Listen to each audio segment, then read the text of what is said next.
বিয়ে বিয়ে বিয়ে বিয়ে শেষ, আমাদের ঘুরতে যাওয়াও হয়ে গেছে।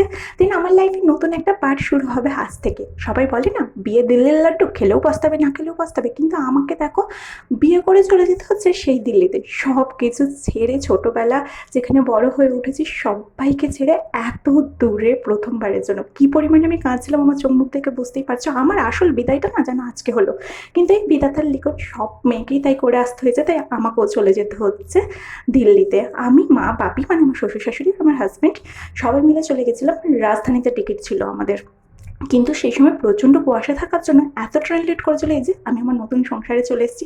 তিনি সবাই ফ্রেশ হয়ে মা বাপি এখানে একটু খাওয়া দাওয়া করে লেগে পড়েছিল পরিষ্কার করার জন্য, কারণ তাদের 4 মাস বাড়িতে ছিল না। দিন এই যে আমার পতিদেব বসে পড়েছিল গেম খেলতে, আর আমাকে বললো তোমার মন খারাপ করছে, চলো তোমাকে তোমার বাড়ি থেকে ঘুরিয়ে আনি। বলে কিভাবে ঘোরাচ্ছে দেখছো তো। দিন রাতে ডিনার সারলাম, আমার মনটা খুব খারাপ ছিল বলে দেখো আমার পতিদেব কত কিছু আনিয়েছে আমার জন্য। চলো আজকের মতো টাটা।